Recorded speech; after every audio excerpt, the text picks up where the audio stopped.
Kita akan mendahulunya dengan doa. Baik, sebelum kita mulai, mari kita berdoa. Bapa kami yang di surga, terpujilah namamu karena kasih-Mu yang begitu besar bagi kami. Saat ini memberikan kami kesempatan untuk mempelajari akan firman. Terima kasih Tuhan untuk kesempatan yang begitu indah. Kami boleh mempelajari akan perkabaran yang Tuhan rindukan untuk kami mengerti demi kebaikan kami, demi keselamatan kami, dan kebijaksanaan kami di akhir zaman. Ya Tuhan, berilah kami penerangan, hikmat, dan biarlah kami memahami kebenaran yang Tuhan rindukan untuk kami mengerti, dan kebenaran yang akan memerdekakan kami dari segala dosa-dosa kami. Ya Tuhan, berkati kami semua Tuhan, siapkan hati kami, urapi kami dengan Roh-Mu yang kudus, agar kami dapat menerima setiap firman-Mu dan ditanamkan di dalam hati kami menjadi buah kemuliaan bagi nama Tuhan. Terima kasih Tuhan untuk memberkati jaringan internet selama Zoom ini berlangsung. Memberkati juga saudara-saudara kami yang lain yang mungkin belum terhubung dengan kami. Biarlah berkat surga selalu menjadi bagian kami semua. Ya Tuhan, yang diserahkan Bible study ini ke dalam tangan-Mu. Inilah doa kami Tuhan. Dalam nama Yesus kami sudah berdoa. Amin.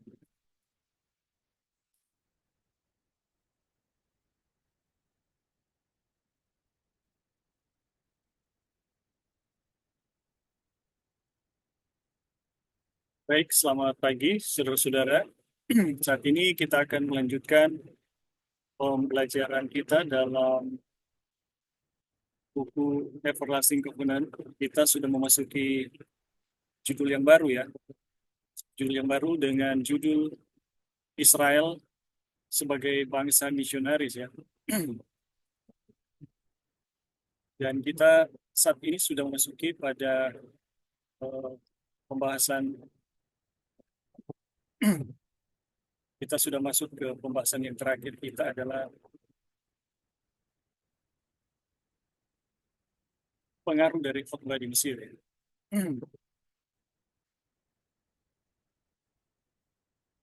Jadi sebelum kita lanjut, kita akan sedikit mengulangi ya, apa yang kita pelajari kemarin, garis-garis besarnya.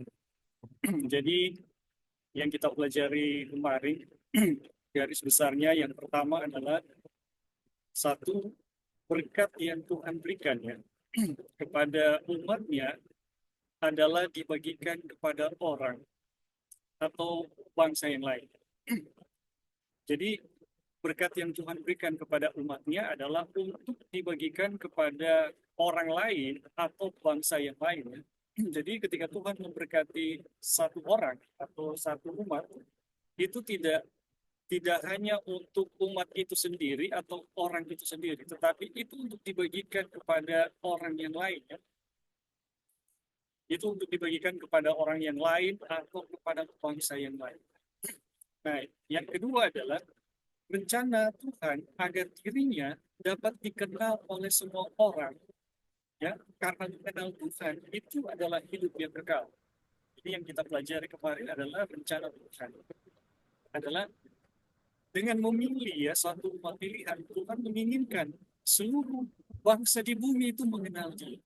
Karena kenapa demikian? Karena dengan mengenal Dia itu berarti hidup yang kekal.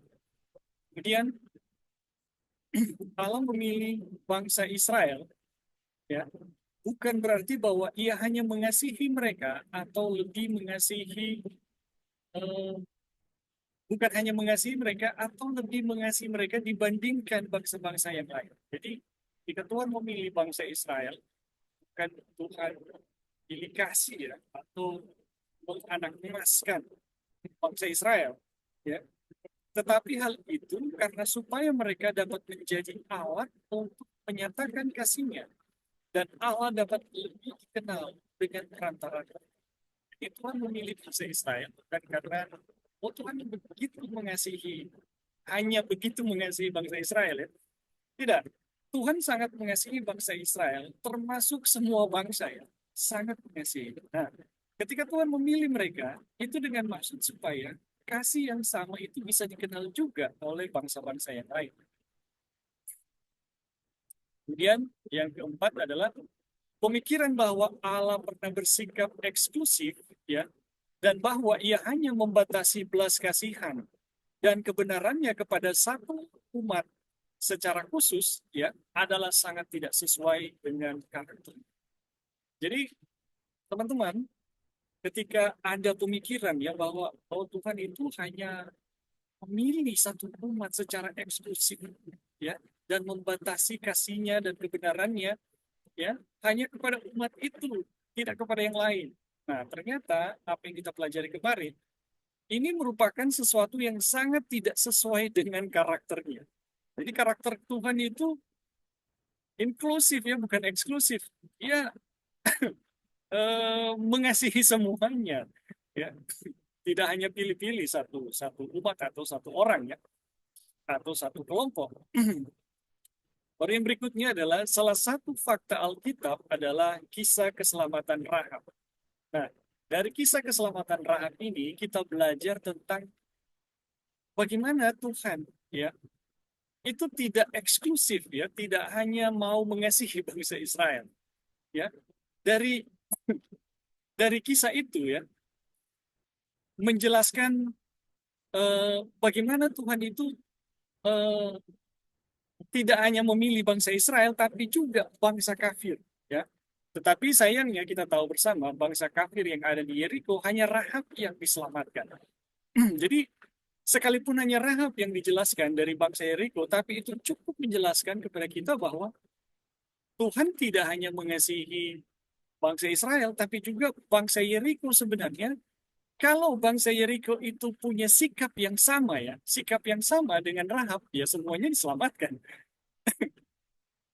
Kemudian dari kisah itu menjelaskan, ya dari kisah eh, dari kisah itu mau menjelaskan kepada kita mengenai eh, bagaimana bangsa bangsa Yeriko mau diselamatkan atau Rahab diselamatkan itu karena perbuatan dahsyat ya, perbuatan dahsyat atau penyataan Injil yang Tuhan telah nyatakan kepada bangsa Israel ketika dia mau melepaskan bangsa Israel dari tangan Mesir ya, dari kekuasaan Mesir. Nah, pengetahuan itu telah membangkitkan iman Rahab ya. Pengetahuan itu telah membangkitkan iman Rahab dan itu telah menyelamatkan Rahab. Cuma dari situ juga mau menjelaskan pengetahuan itu bukanlah iman ya. Pengetahuan itu bukanlah iman. Kenapa? Karena iblis pun tahu ya. Iblis pun tahu hanya ada satu Allah tetapi mereka tidak beriman ya. Mereka tidak beriman. Iman adalah kepercayaan atau penyerahan diri ya. Iman itu adalah kepercayaan atau penyerahan diri. Rahab bersedia tunduk kepada tuntutan Allah dan hidup sebagai salah satu umatnya, sementara bangsa orang-orang dari bangsanya itu tidak melakukan hal yang sama dengan Rahab. Jadi teman-teman, kepercayaan itu pada akhirnya akan menuntut penyerahan diri sepenuhnya. Jadi apa artinya percaya kepada Tuhan? Itu merupakan penyerahan diri sepenuhnya kepada Tuhan. Nah, orang-orang sebangsanya sekalipun mendapatkan Injil yang sama, ya, karena seluruh bumi itu telah mendengar waktu itu ya bagaimana kuasa Tuhan dinyatakan melalui pembebasan bangsa Israel dan kuasa Tuhan yang dinyatakan itu adalah Injil dan melalui pemberitaan yang sama ya Rahab telah diselamatkan tetapi yang lain tidak ya yang lain lebih memilih untuk melawan dan ya eh, konsekuensi harus tetap dijalankan ya. Kemudian poin selanjutnya adalah dari dari kisah ya penyelamatan Rahab, Allah juga ya eh, dari kisah penyelamatan Rahab, di situ kita bisa melihat ya bagaimana Allah menyelamatkan manusia bukan karena mereka baik, tetapi karena mereka bersedia untuk dijadikan baik. Jadi, teman-teman, ketika Tuhan menyelamatkan Rahab dari bangsa Yeriko, itu pada dasarnya Rahab itu adalah bangsa atau seorang yang tidak baik. Tetapi Rahab mau bersedia untuk dijadikan orang baik, ya. Nah, kita tahu Rahab ini reputasinya bagaimana, ya. Dia seorang pelacur, ya. Tetapi dia bersedia, ya. Dan kalau kita akan pelajari selanjutnya, dia bersedia untuk jadi baik, bahkan menjadi salah satu tokoh iman dan salah satu dari daftar silsilah Kristus, ya. Nah, ini sesuatu yang luar biasa, ya. Jadi Allah menyelamatkan manusia bukan karena manusia itu baik, tapi karena manusia bersedia untuk jadi baik, ya. Atau merespon semua yang Tuhan buat, ya, kepada manusia itu sendiri. Kemudian janji penyelamatan, ya, dari fakta penyelamatan Rahab, ya, di Yeriko, di situ kita bisa lihat janji penyelamatan tidak terbatas hanya pada keturunan Abraham, tetapi kepada semua bangsa, ya.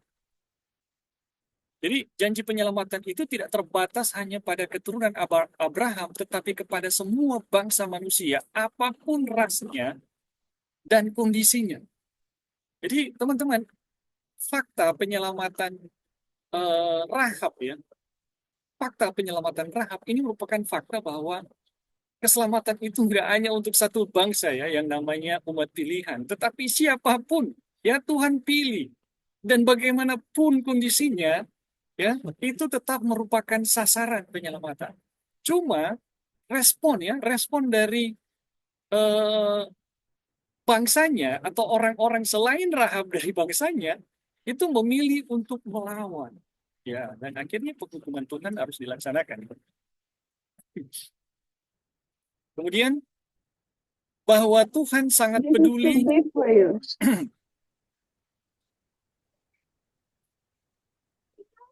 Nah, ini sampai di situ, ya. Ini kita udah memasuki eh, judul yang baru, ya. Jadi teman-teman, itu yang eh, kita pelajari Yes. kemarin, ya, garis Good. itu yang kita pelajari kemarin, ya, teman-teman, untuk garis-garis besarnya. Nah, sekarang kita masuki judul yang baru.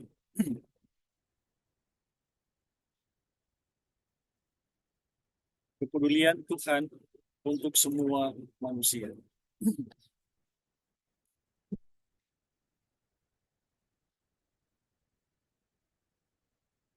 Jadi dari kisah Rahab kita belajar bagaimana Tuhan mau menyelamatkan, ya, semua manusia, ya. Tuhan mau diperkenalkan atau, ya, Tuhan mau dikenal oleh semua bangsa. Nah, sekarang kepedulian Tuhan untuk semua manusia. Wah, ini judul yang sangat bagus itu. Ini masih terhubung, ya, dengan berkaitan dengan kisah Rahab, ya.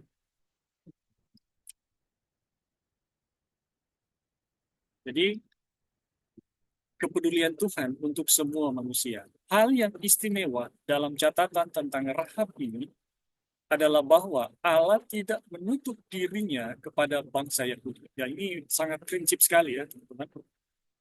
Bahwa penyelamatan itu tidak eksklusif hanya kepada bangsa Yahudi. Ya, kasih Tuhan itu tidak hanya untuk bangsa Yahudi. Berkat-berkat Tuhan itu tidak hanya untuk bangsa Yahudi, tapi siapapun, ya.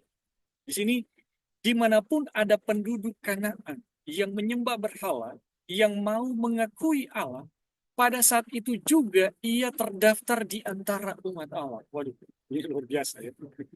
Jadi teman-teman, ketika Injil diberitakan, ya, kepada seluruh bangsa melalui penyelamatan bangsa Israel, karena seluruh bangsa itu mendengar, ya, gema atau berita penyelamatan Tuhan terhadap bangsa Israel dari bangsa Mesir, ini telah menggugah seluruh bangsa kafir, ya.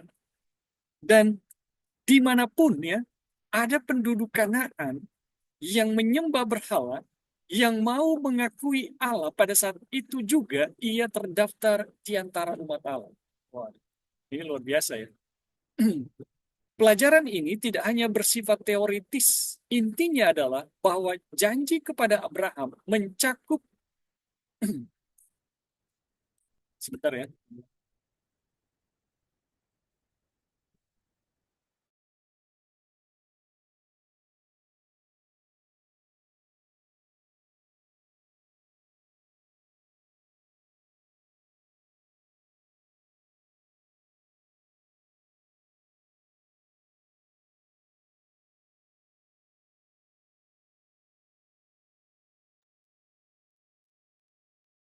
Ya. Jadi pelajaran ini tidak hanya bersifat teoritis. Intinya adalah bahwa janji kepada Abraham mencakup seluruh dunia, ya, dan bukan hanya kepada keturunan Yakub. Nah, ini sangat jelas ya.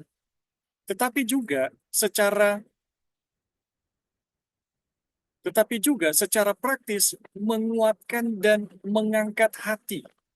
Hal ini menunjukkan kepada kita betapa panjang sabarnya Tuhan, karena Ia menghendaki supaya jangan ada yang binasa, melainkan supaya semua orang berbalik dan bertobat. Wah, jadi teman-teman, dari penyelamatan Rahab ini kita belajar bahwa Tuhan itu tidak hanya menghendaki apa ya, satu bangsa yang selamat, tapi kalau boleh semua, ya, semua semua berbalik dan bertobat dan semua jadi umat Tuhan. Hal ini menunjukkan kepada kita betapa cepatnya Tuhan memanfaatkan kecenderungan kecil apapun dalam diri kita untuk mencari Dia dan menggunakannya sebagai sarana untuk menarik jiwa yang berdosa untuk lebih dekat. Jadi teman-teman, ketika Tuhan bekerja ya di dalam menyelamatkan manusia dan kemudian ada kecenderungan sekecil apapun ya yang terbersit, itu langsung ya digunakan Tuhan sebagai sarana untuk menarik jiwa yang berdosa dan membuat jiwa itu lebih dekat kepadanya. Jadi, wah, ini luar biasa ya teman-teman. Disinilah kita bisa melihat sifat dari Tuhan ya, yang mencari dan yang menunggu ya orang berdosa untuk berbalik kepadanya. Tuhan itu tidak apa ya, tidak menunggu inisiatif manusia ya teman-teman untuk eh, bagaimana manusia itu bisa diselamatkan. Tetapi Tuhan berupaya untuk menggerakkan. Dan ketika ada respon sekecil apapun, itu langsung langsung dikerjakan ya, langsung ditanggapi oleh Tuhan untuk buat lebih besar, menjadikan respon itu sebagai satu sarana ya, supaya lebih dekat lagi ya, supaya orang berdosa itu lebih dekat lagi kepada Tuhan. Dia dengan lembut meniupkan napasnya kepada percikan api terkecil. Jika hal itu ternyata diperbesar menjadi nyala api. Waduh. Siapa yang mau menyangka ya teman-teman kalau ini Rahab seorang pelacur ini bisa masuk dalam salah satu pahlawan iman dari daftar pahlawan iman dalam Ibrani 11 ya yang dinyatakan oleh Paulus, dan salah satu dari eh, orang-orang yang menjadi garis keturunan dari Yesus sendiri, Sang Mesias penebus manusia. Waduh, ini luar biasa. Ini luar biasa ya. Dan sebenarnya hal yang sama Tuhan mau buat kepada setiap orang, teman. Ada kecenderungan kecil saja untuk merespon apa yang telah dikerjakan Tuhan, itu langsung diperbesar oleh Tuhan. Jadi teman-teman, Tuhan bukan eh, seperti apa ya, belum bilang eh, bahasa Malaysia itu apa ya, teman-teman? Eh, jual mahal, ya, jual mahal. Kalau tidak kasih tunjuk niat yang khusyuk, ya, perbuatan dan kebajikan yang luar biasa, kayaknya itu tidak menggerakkan Tuhan gitu. Kalau masih kecil-kecil gitu. Nah, ini karakter yang sangat berbeda ya yang kita pelajari. Tuhan sekecil apapun langsung direspon dan langsung diperbesar. Dan ini fakta ya, fakta yang kita bisa saksikan kepada apa yang Tuhan buat itu kepada Rahab. Telinganya terus-menerus diarahkan ke bumi, siap siaga menangkap bisikan yang paling samar. Sehingga sehingga seruan yang paling lemah, iya, dorongan pertama untuk memanggil dari kedalaman yang paling dalam langsung terdengar dan ditanggapi oleh Tuhan. Teman-teman, wah ini luar biasa ya. Jadi jangan pernah berpikir apapun yang kita serukan, ya, itu hilang di apa ya, hilang di peradaban atau hilang di awan-awan. Ini bisikan yang paling kecil, ya, seruan yang paling lemah, dorongan pertama untuk memanggil dari kedalaman paling dalam langsung terdengar dan ditanggapi oleh Tuhan.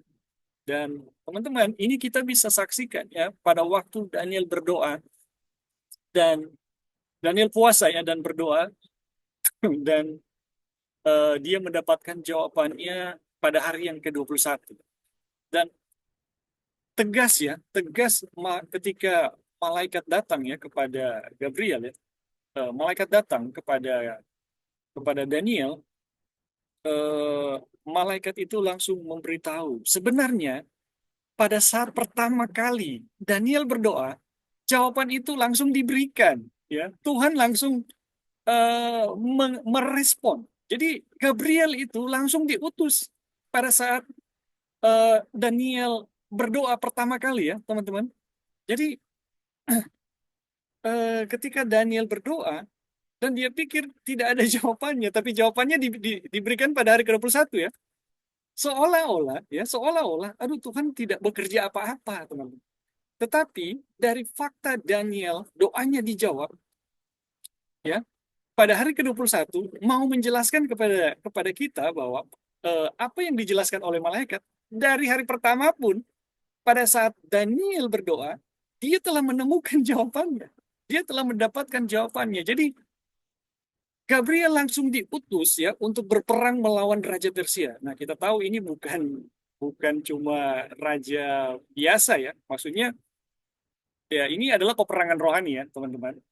Ini adalah peperangan rohani. Jadi bagaimana Gabriel mempengaruhi keputusan raja ya yang pada waktu itu dikuasai ya, kita tahu raja-raja kafir dikuasai oleh setan ya. Dan tentunya peperangan ini bukan melawan raja kafir ya, tapi siapa yang mempengaruhi yang ada di balik raja Persia. Nah, peperangan ini sebenarnya peperangan rohani.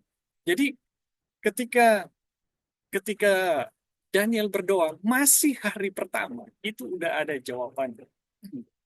Jadi teman-teman, apapun yang kita serukan ya, bahkan di sini dikatakan dari kedalaman yang paling dalam dan seruan yang paling lemah, surga atau Tuhan mendengar dan menanggapi. Waduh, ini luar biasa. Kita lanjut ya teman-teman. Banyak orang yang memiliki semangat ya, yang lebih besar untuk Tuhan daripada pengetahuan tentang karakternya. Mengklaim ya, tanpa otoritas lain selain perkataan mereka sendiri yang bertentangan dengan catatan Alkitab. Mengatakan bahwa Rahab bukanlah seorang pelacur dalam pengertian yang umum ya, bahwa dalam kasus Rahab kata tersebut memiliki arti yang berbeda dari yang biasanya.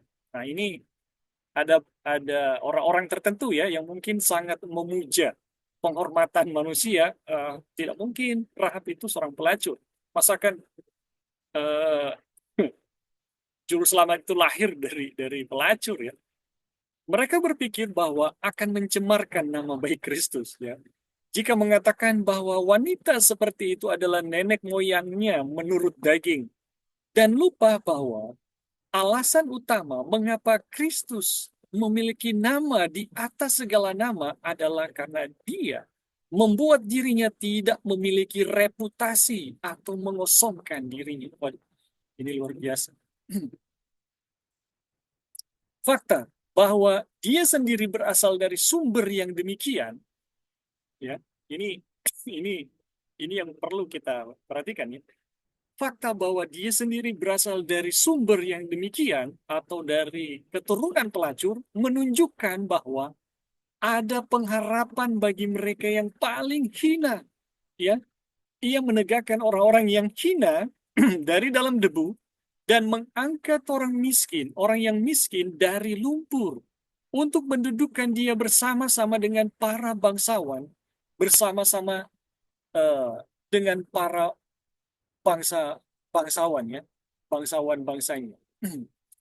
Jadi teman-teman, inilah fakta yang kita bisa lihat ya, bagaimana Tuhan ketika menyelamatkan eh, Rahab ya, ada satu pelajaran keselamatan yang begitu luar biasa ya. Bukan hanya sekedar Tuhan menyelamatkan manusia berdosa ya, tapi ada ada hikmat yang sangat besar, ada pencerahan yang sangat besar mengenai bagaimana kasih Tuhan kepada manusia ya. Ketika Tuhan menyelamatkan Rahab ya, bahwa Tuhan itu tidak pilih-pilih gitu. Ya, Tuhan tidak eksklusif, Tuhan mau semuanya selamat. Semua bangsa kafir kalau boleh semuanya selamat ya. Dan kemudian di situ juga kita melihat ya bagaimana Tuhan itu jangkauan Tuhan dalam menyelamatkan itu tidak melihat oh ini orang yang layak, ini layak gitu. Semuanya sebenarnya layak ya di hadapan Tuhan untuk diselamatkan. Tetapi yang membedakan adalah respon ya, responnya. Jadi orang-orang yang selain Rahab ya, itu responnya lain ya teman-teman. Mereka justru merasa itu adalah sesuatu yang harus diperangi gitu. Beda dengan Rahab ya. Dan bagaimana kehinaan Rahab ya, di sini mau menjelaskan kepada kita bagaimana Tuhan telah turun begitu dalam ya, begitu dalam untuk mengangkat manusia yang berdosa. Dan fakta bahwa Rahab itu masuk dalam barisan ya, eh, pahlawan iman dan masuk dalam daftar garis keturunan Mesias. Teman-teman, ini kita bisa saksikan bahwa bagaimana upaya Tuhan ya mengangkat orang berdosa dari kehinaan kepada kemuliaan. Bagaimana Tuhan turun ya dari kemuliaan kepada satu kekosongan atau kepada kehinaan hanya untuk membuat manusia itu menjadi yang hina ya, menjadi terhormat. Baru ini luar biasa. Oke, teman-teman sampai di sini ada yang mau menambahkan atau memberi komentar dipersilakan.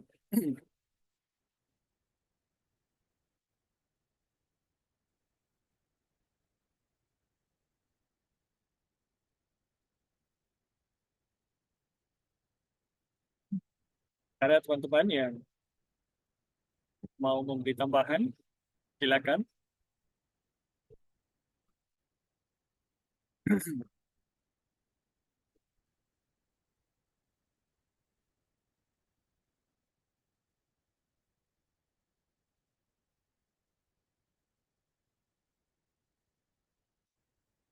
Joy, Onan, Wanita Jackie, ada Istri, ada tambahan. Ini pelajaran luar biasa sekali ya.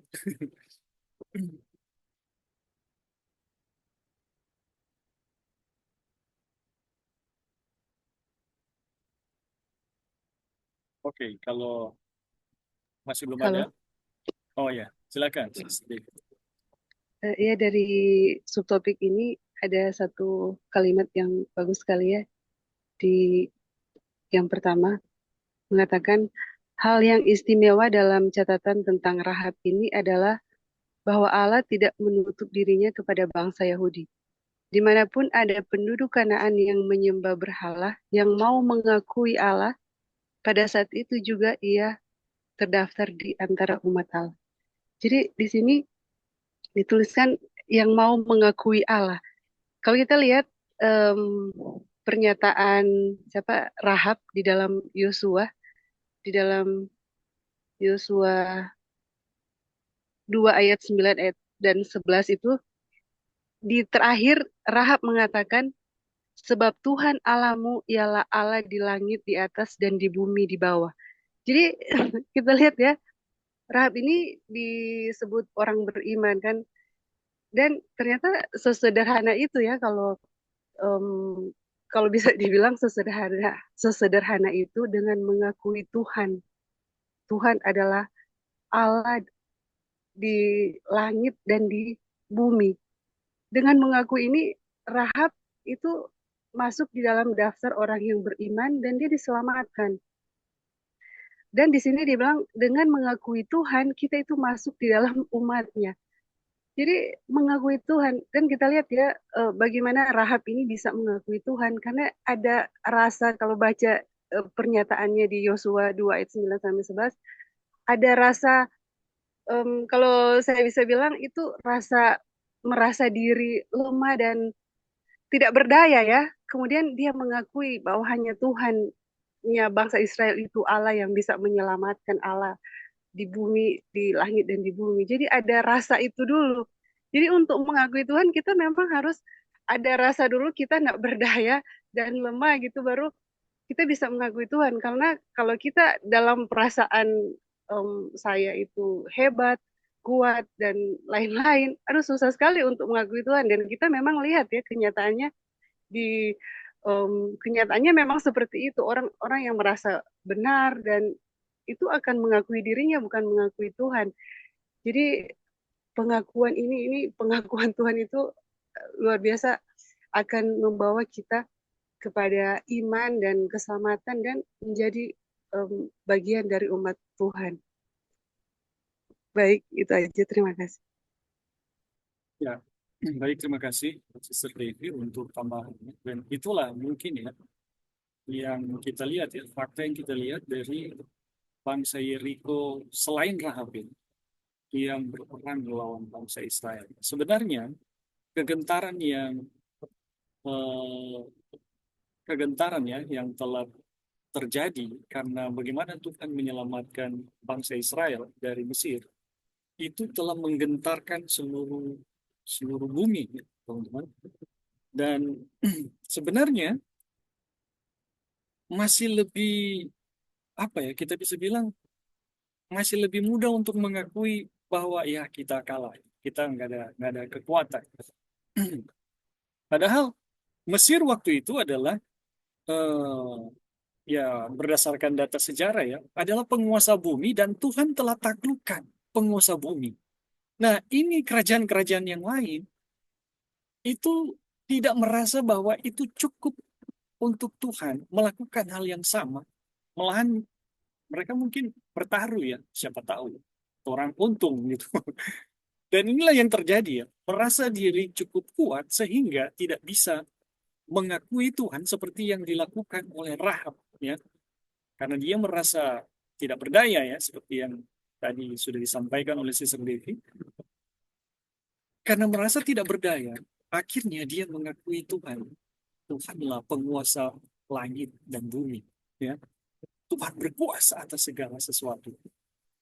Jadi ini fakta ya, ketika kita melihat Tuhan itu tidak cukup kuat, eh, atau kita ya cukup kuat untuk melawan, itu akan membuat kita tidak bisa mengakui Tuhan sebagai Tuhan yang menyelamatkan.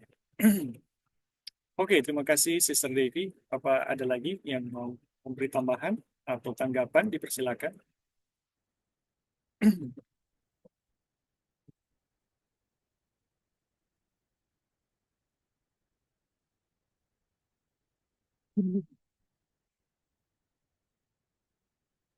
Oke, kalau belum ada, kita masuk ya pada subtopik yang baru ya.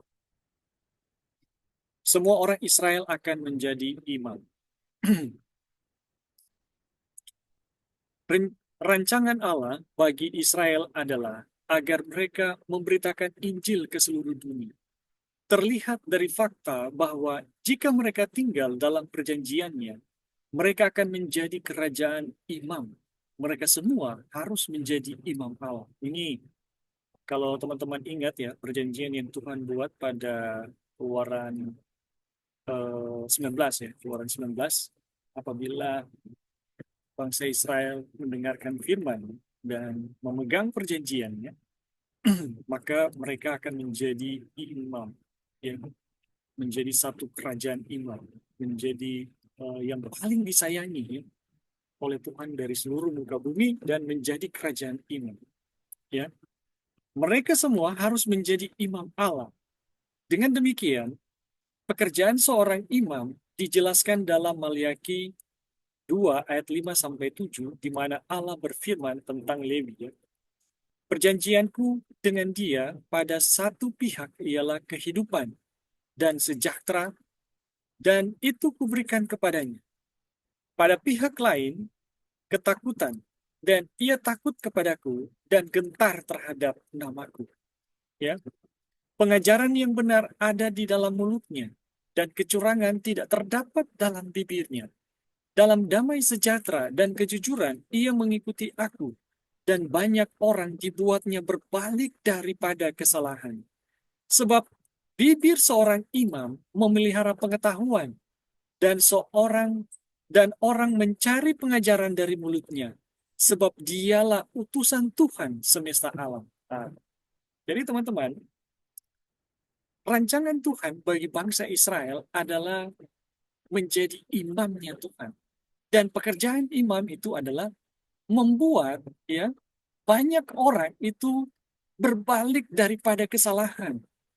Ya, bibir imam itu memelihara pengetahuan dan orang mencari pengajaran dari mulutnya sebab dia utusan Tuhan semesta alam. Jadi imam Tuhan atau orang yang bekerja sebagai imam itu pekerjaannya adalah membuat orang itu berbalik dari kesalahannya. Dan kenapa demikian? Karena ada pengetahuan. Imam itu memelihara pengetahuan. Dan orang-orang mencari pengajaran dari mulutnya.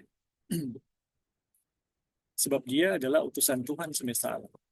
Oke, sampai di sini teman-teman ada yang mau memberi tambahan mengenai semua Israel akan menjadi imam. Jadi siapapun bangsa Israel itu direncanakan Tuhan untuk menjadi imam, ya.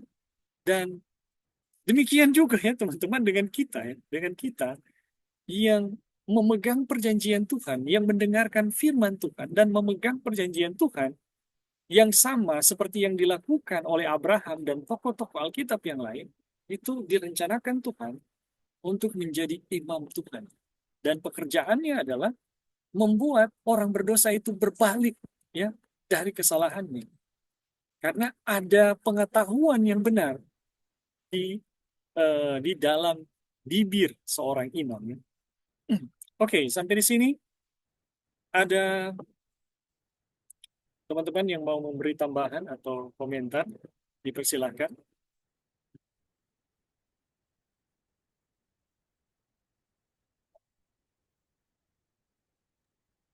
Ya, halo. Ini Ya, ada ayat yang bagus ya, diberikan kepada kita apa itu apa takut akan Tuhan. Jadi ayat ini adalah perjanjian Tuhan ya kepada em, apa pekerjaan seorang imam. Di dalam Maliaki 2 ayat 5 sampai 7. Pekerjaan seorang imam dan apa maksud Tuhan kan itu rencananya semua bangsa Israel ya menjadi imam, dan di sini ada satu em, apa ya ayat yang baik sekali diberikan, dikatakan perjanjianku dengan dia pada satu pihak ialah kehidupan dan sejahtera. Itu satu pihak ya. Satu pihak itu adalah kehidupan dan sejahtera dan itu kuberikan kepadanya. Itu Tuhan yang katakan ya. Dan pihak yang lain itu adalah ketakutan. Dan ia takut kepadaku dan gentar terhadap namaku. Nah, ini takut kepadaku, sorry. eh, takut kepadaku dan gentar terhadap namaku, itu apa? Itu dijelaskan ya, ini pengajaran yang benar ada dalam mulutnya dan kecurangan tidak terdapat pada bibirnya. Aduh, ini harus apa ya? Baik baik sekali ya ayatnya. Jadi menjadi takut kepada Tuhan dan gentar terhadap namaku itu pengajaran yang benar ada dalam mulutnya dan kecurangan tidak terdapat pada bibirnya.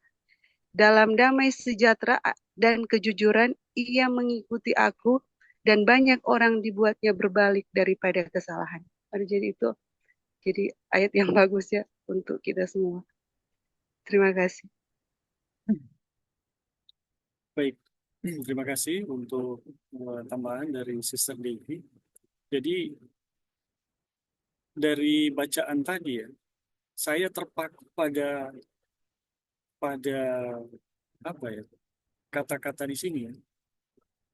Pengajaran yang benar ada dalam mulutnya dan kecurangan tidak terdapat pada bibirnya. Ya, dalam damai sejahtera dan kejujuran ia mengikuti aku dan banyak orang dibuatnya berbalik daripada kesalahan. Teman-teman, ini apa ya? Eh, Kalimat kecurangan tidak terdapat pada bibirnya dan kemudian dalam damai sejahtera dan kejujuran ia mengikuti aku. Ini saya garis bawahi, ini sepertinya adalah dua sifat yang sama. Tidak ada kecurangan dan kejujuran. Jadi eh, bagaimana seorang imam, seseorang bisa menjadi seorang imam, ya, menjadi saluran saluran berkat Tuhan, ya, saluran penyelamatan Tuhan atau menjadi alat yang menyelamatkan Tuhan. Itu, ya, teman-teman, bisa dibilang kata kuncinya adalah jujur atau tidak ada kecurangan, ya. Nah, ini adalah bentuk takut, ya, terhadap Tuhan. Jujur dan tidak ada kecurangan. Nah, saya ingat ya teman-teman, kutipan Ellen White yang menjelaskan ketika munculnya ajaran-ajaran palsu ya di masanya. Ellen White memberi satu penekanan yang sangat besar ya terhadap kejujuran ya atau sikap berbohong ini. Nah, orang-orang yang punya kecenderungan ya untuk berbohong itu saya lupa persisnya halaman berapa, tapi itu ditulis di Selected Message jilid 1 ya. Itu dikatakan bahwa ketika seseorang memelihara ya, ya mungkin kata-katanya tidak tepat, tapi poinnya adalah ketika seorang membiasakan untuk berbohong, ketika dia belajar Alkitab, itu dia tidak pernah akan menemukan yang namanya kebenaran. Dan teman-teman, coba saksikan ya, ini boleh survei pribadi. Siapa-siapa yang tergabung ya dalam yang namanya gerakan palsu punya kebiasaan berbohong atau tidak. Dan teman-teman, saya sendiri kayaknya benar demikian ya. Saya melihat ya, orang-orang yang tergabung dalam gerakan palsu itu rata-rata suka berbohong ya. Ya, misalnya dia bawa orang yang suka bawa mobil ya, driver. Ini contoh teman-teman. Eh, Ditanya, ditelepon oleh temannya. Oh, ada di mana? Oh, ada di jalan. Padahal masih di tempat nih, masih di rumah. Dan ada banyak hal seperti itu ya. Dianggap itu sebagai satu hal yang remeh-temeh, berbohong itu adalah satu hal yang kayaknya wajar lah dalam interaksi sosial. Ya. Nah, teman-teman, itu itu dosa ya kita bisa bilang. Tetapi efeknya yang paling luar biasa adalah ketika mau belajar kebenaran, mereka tidak akan pernah menemukan yang namanya kebenaran. Jadi seorang pembohong ketika melihat kebenaran akan melihat kebohongan, ya, akan melihat sesuatu yang keliru dan palsu. Dan itu tidak mungkin ya menjadi imamnya Tuhan. Karena memang hasilnya begitu, teman-teman. Makanya kalau ayat ini mengatakan, perjanjianku dengan dia pada satu pihak ialah kehidupan dan sejahtera, dan kuberikan kepadanya pada pihak lain ketakutan, dan ia takut kepadaku dan gentar kepadaku. Pengajaran yang benar ada di dalam mulutnya, dan kecurangan tidak terdapat pada bibirnya. Ya, ini benar sekali ya teman-teman. Dalam damai sejahtera dan kejujuran, ia mengikuti aku. Dan banyak orang dibuatnya berbalik daripada kesalahan. Nah teman-teman, ada banyak orang yang pada akhirnya disesatkan, tidak bisa melihat kebenaran. Karena apa?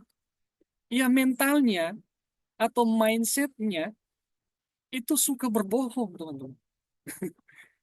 Dan ya apa ya, ini memang memang udah faktanya begitu ya. Sudah menjadi hukum. Oke, teman-teman, sampai di sini apa masih ada lagi yang mau kasih tambahan atau komentar? Boleh tambahan Dipersilakan. sedikit, Bing. Ya, silakan, silakan. Jadi pekerjaan imam ini adalah pekerjaan yang sangat luar biasa dan tidak main-main. Karena kalau mau lihat tugas-tugas dari imam yang ada banyak sih, cuma salah satunya adalah memberikan pengajaran tentang hukum Taurat pada umat agar mereka mengerti. Juga mereka juga mengadili kasus-kasus atau perkara-perkara yang ada. Terus berikutnya mereka mengadakan pemeriksaan. Sekarang ada orang kusta, mereka periksa. Mereka memberikan berkat atau pengudusan bagi orang-orang yang bernasar dan lain-lain. Pokoknya banyak sekali tugas-tugas itu. Dan untuk menjadi imam itu hal yang luar, makanya ini penting juga bahwa seorang imam nggak boleh berdusta dan lain-lain karena mereka mewakili nama Allah gitu. Jadi kita juga imam-imam yang sudah dipercayakan kan.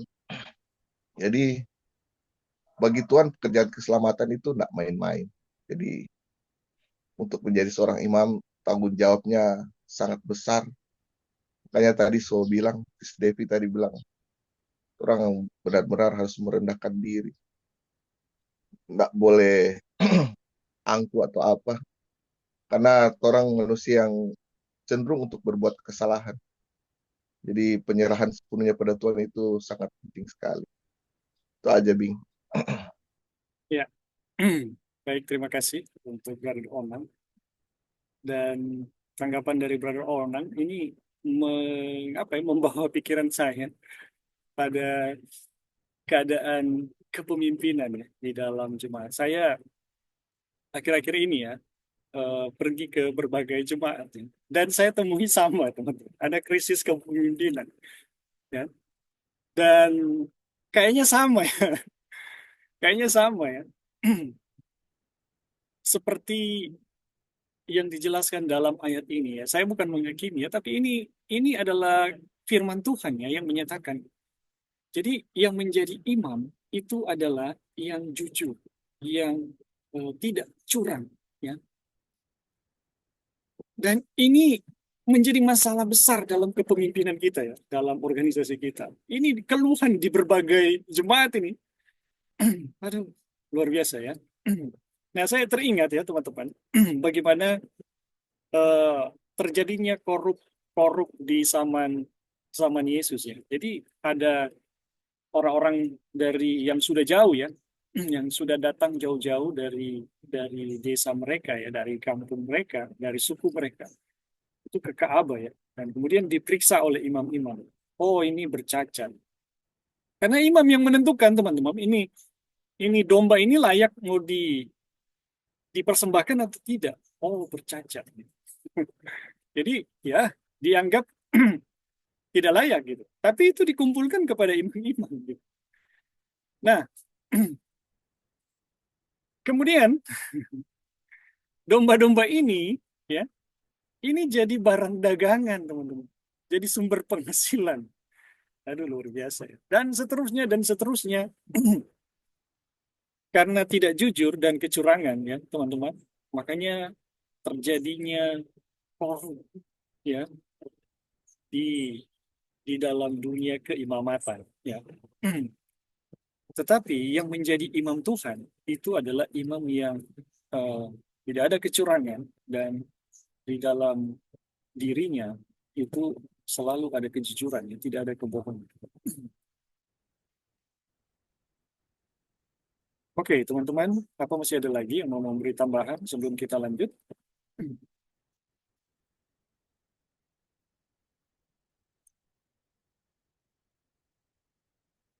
Bagaimana, Pendeta Jeki, ada tanggapan?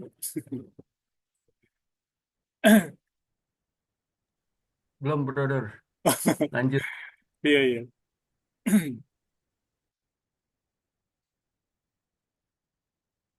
Oke, kita lanjut ya pada subtopik yang baru ya. Pekerjaan mereka sebagai imam. Untuk memalingkan manusia dari kejahatan adalah pekerjaan Kristus.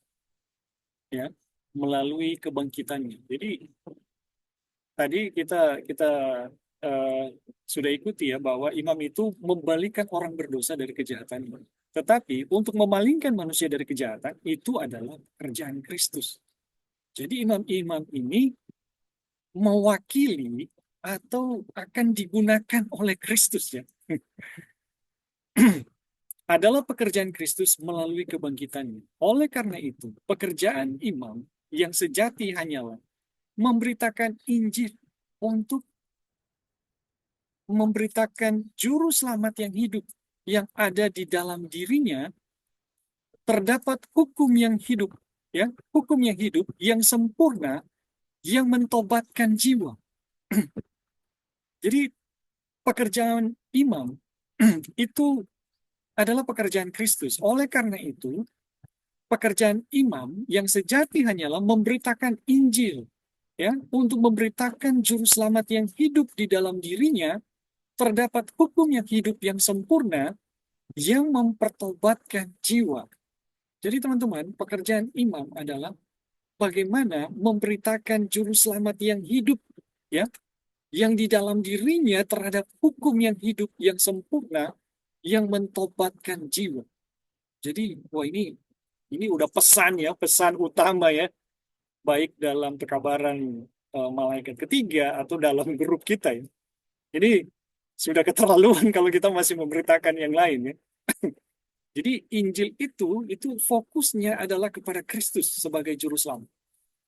Tetapi karena semua orang Israel adalah untuk menjadi imam, dan oleh karena itu semua mereka mengenal hukum Taurat, maka jelaslah bahwa mereka harus menjadi imam bagi orang lain, dan bukan hanya menjadi guru yang tinggal di antara mereka.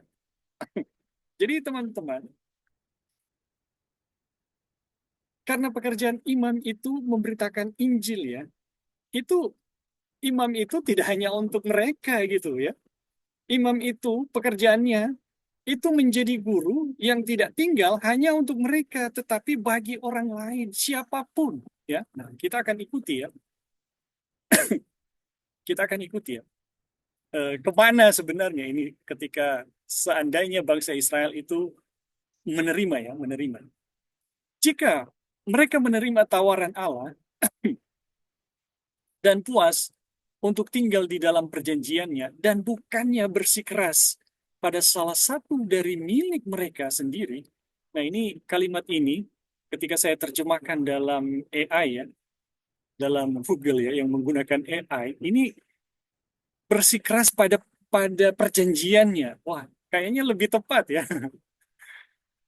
Jadi jika mereka menerima tawaran Allah dan puas untuk tinggal di dalam perjanjiannya, bukan pada perjanjian mereka, ya, tidak akan ada kebutuhan keimamatan untuk membuat hukum, kebenaran, dan perdamaian diketahui oleh mereka.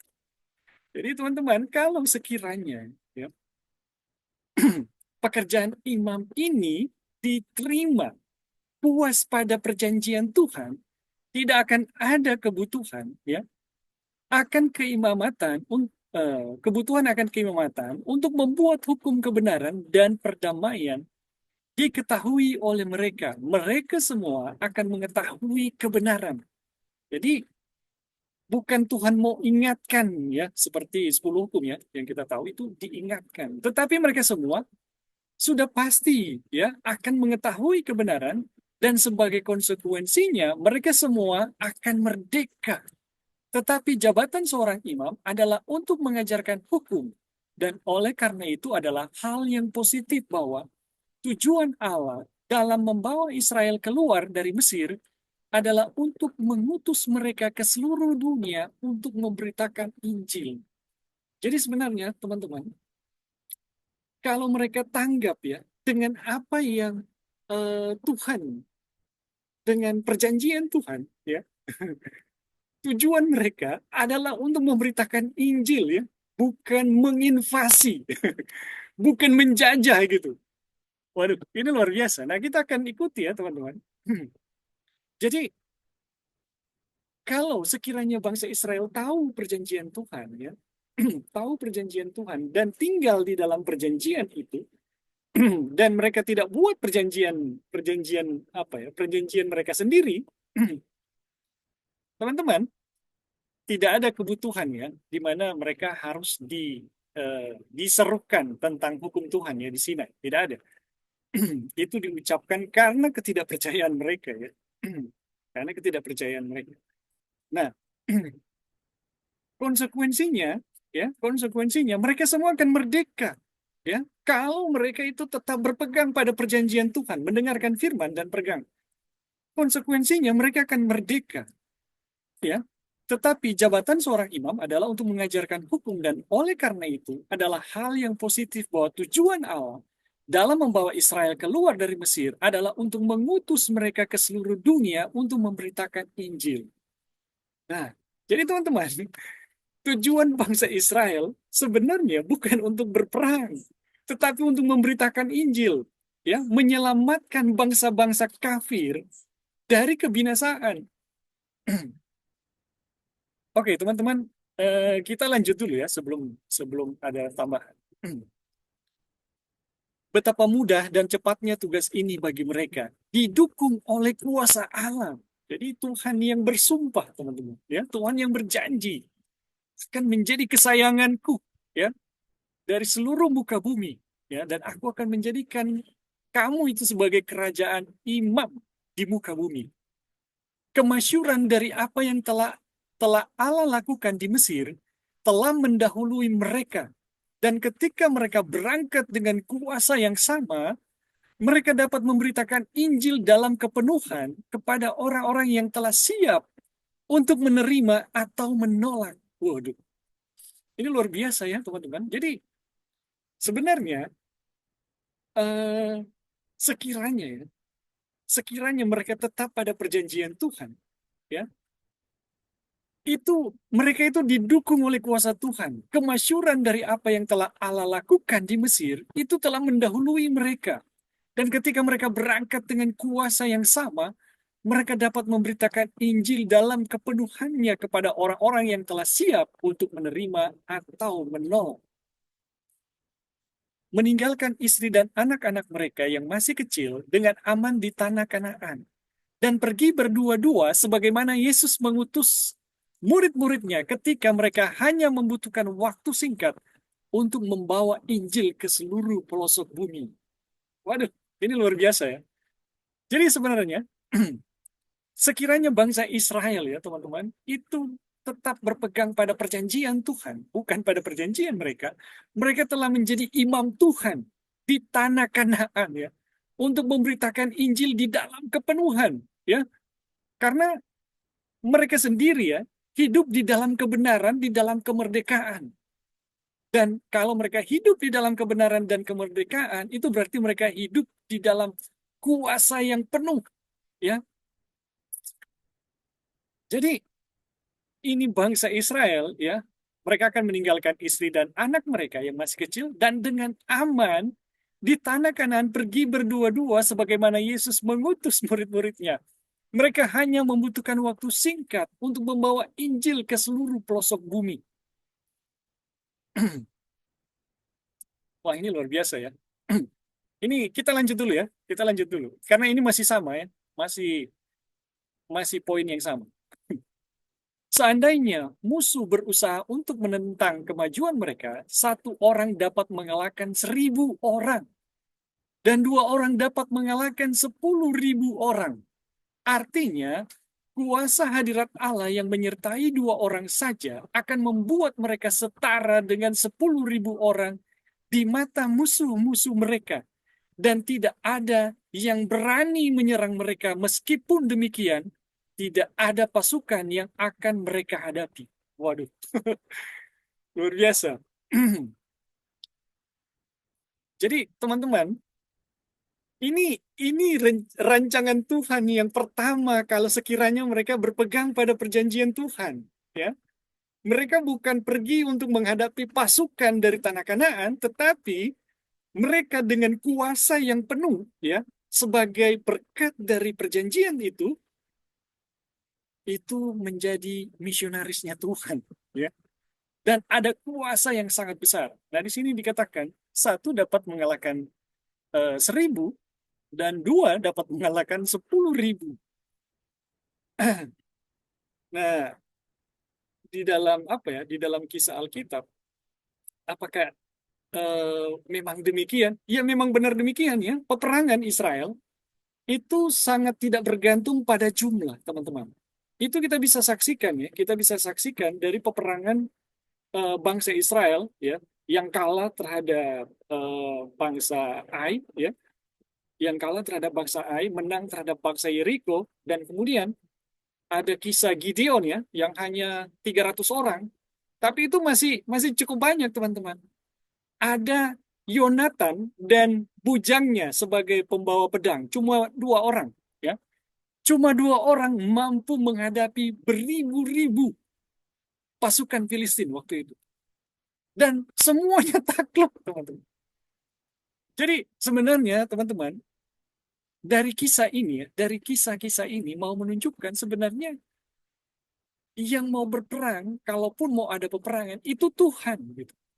Tetapi misi Tuhan yang terutama adalah misi penyelamatan, ya, bukan mau membinasakan. Jadi ini luar biasa, ya, ini luar biasa. Oke, sampai di sini teman-teman ada yang mau menambahkan atau memberi komentar, dipersilakan. Boleh tambahan, Bing? Ya, silakan dari Ronald. Jadi pekerjaan penginjilan keselamatan jiwa itu bagi Tuhan itu bukan satu hal yang main-main, ya. Sangat serius sekali bagi Tuhan, sehingga Dia memberikan anaknya yang tunggal itu bukan hal yang biasa. Sehingga tadi dibilang percikan api kecil pun bisa menjadi besar, orang tertarik sedikit pun. Tuhan sanggup melakukan apa saja untuk pertobatan mereka. Tapi yang jadi masalah sekarang, Bing, adalah kenapa penginjilan ini seperti terhambat. Kalau kita melihat adalah salah satu adalah krisis kepercayaan. Jadi banyak konflik di jemaat dan lain-lain. Yang kedua adalah kurang pengetahuan. Kita kasih contoh di sekolah. Orang di SMP Ungklap itu ada 300 siswa lebih. Setiap WOP bertahun-tahun, saya 10 tahun lebih di Ungklap. Setiap WOP ada Bible study selalu. Guru-guru agama semua menolak untuk buat Bible study. Jadi kita ini jadi langganan untuk kasih Bible study. Kita pikir, dorang guru agama, apa yang dorang mau ajarkan di kelas, sedangkan untuk Bible study saja mereka menolak. Bagaimana mau mengabarkan pemberitaan Injil kalau begini? Terus dulu kita pernah kasih usul di sekolah untuk adakan outreach. Itu penginjilan untuk orang tua. Jadi kalau bahas kesehatan ada dia punya Injilnya lah. Tapi outreach itu diadakan 1 bulan 1 kali. Kadang-kadang sudah ada Injil di situ. Cuma fokus ke, misalkan ada wakil orang tua yang bicara tentang mental, kesehatan, ini apa semua. Jadi akhirnya program itu nggak jalan di relnya gitu. Jadi yang kita lihat itu krisis pengetahuan. Contohnya ini pelajaran Bible study ini. Link ini kita sobaki ke teman-teman guru-guru untuk dorang ikut. Ada Sereskiel pernah ikut, tapi atau dia ada enggak. Cuma ikut 1-2 kali. Sudah apa. Jadi ingin menambah pengetahuan kebenaran itu kurang. Jadi mau menginjilnya bagaimana dorang mau menginjil? Sedangkan pengetahuan akan kebenaran mau ditambahkan. Jadi ini yang jadi penghambat, Bing. jadi Iya, penghambat. Karena imam itu mengajarkan hukum Taurat dibahas di atas tadi. Tapi bagaimana mengajarkan sedang pengetahuan tidak ada. Jadi ada kemalasan untuk itu. Jadi ya dialah. Jadi kok kayak kita ya, so jadi langganan lah. Tiap BOP semester hanya kita yang bergelut di situ, tapi tidak apa-apa. Sebegitulah. Itu aja, Bing, tambahan. iya, terima kasih Brother Onan untuk tambahannya. Oke, ada teman-teman yang mau mengomentari ya fakta atau tambahan yang lain, bisa juga dari yang sudah dijelaskan oleh Brother Onan atau dari materi ini, dipersilakan.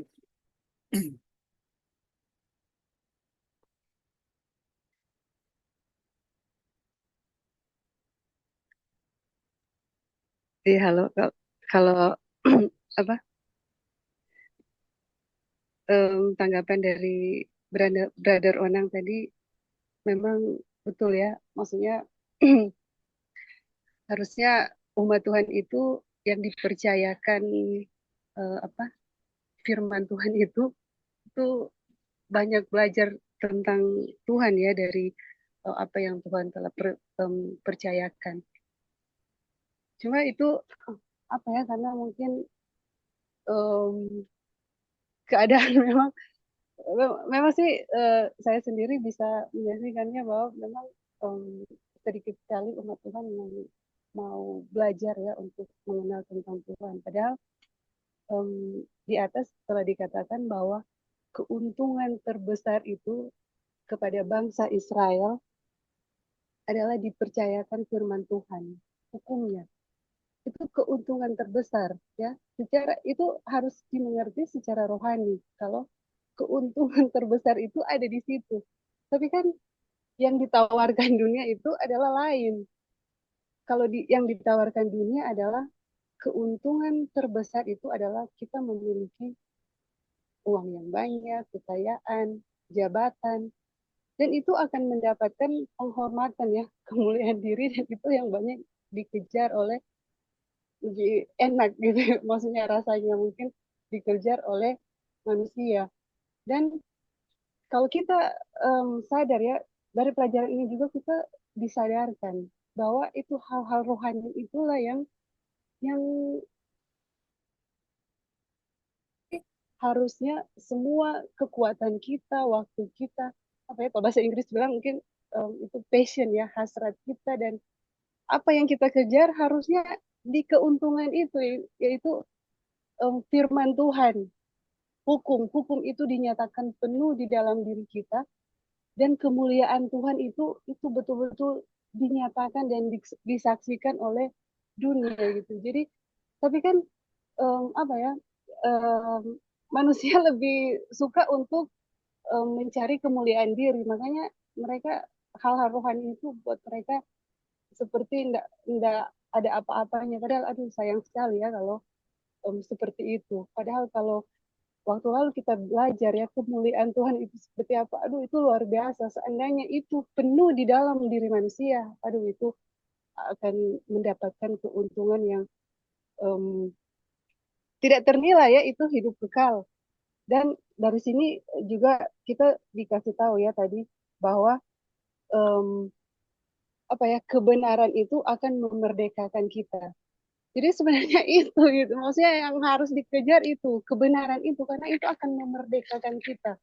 Pada waktu Tuhan dengan kuasanya yang besar sekali mengeluarkan bangsa Israel dari Mesir, itu dia membebaskan mereka dari perbudakan. Itu perbudakan yang ada ya di Mesir, tapi perbudakan sebenarnya itu adalah perbudakan dosa. Jadi Tuhan telah membebaskan bangsa Israel itu dari perbudakan dosa, perbudakan yang sesungguhnya. Dan dengan kuasanya yang luar biasa yang dia tunjukkan kepada bangsa Israel, dia mau mereka itu yang telah dibebaskan dari perbudakan Mesir, perbudakan dosa itu mengetahui bahwa kuasanya itu harusnya mereka itu pelajari, maksudnya kuasa itu betul-betul penuh di dalam mereka supaya mereka bisa membebaskan bangsa lain itu yang di dalam perbudakan dosa. Jadi em, itu tujuan Tuhan ya, supaya mereka bisa membebaskan bangsa kafir dari perbudakan dosa, supaya mereka supaya Tuhan itu bisa nyata, eh, supaya Tuhan itu kemuliaannya dinyatakan kepada bangsa kafir dan mereka bisa dibebaskan seperti Rahab ya. Jadi apa ya? Dari sini kita belajar kuasa Tuhan itu seperti apa, dan kita sudah mempelajari berkali-kali ya waktu Tuhan membebaskan dengan kuasanya yang luar biasa bangsa Israel. Dan kuasa ini yang harusnya kita kejar gitu, maksudnya kita rindu-rindukan dan kita hasratkan supaya kuasa ini penuh di dalam diri kita. Dan waduh, ini luar biasa ya, tadi kita sudah bacakan bagaimana kuasa ini akan bersama-sama dengan umatnya yang merindukannya dan merindukan firman-Nya, menyatakan kemuliaannya. Itu berkali-kali lipat bisa terjadi. Dan aduh, itu harusnya em, kalau melihat ya kedatangan Tuhan sudah semakin dekat, harusnya hal itu yang kita hasratkan, itu yang kita kejar, supaya betul-betul kuasa Tuhan itu ada di dalam kita dan kita bisa nyatakan kepada dunia.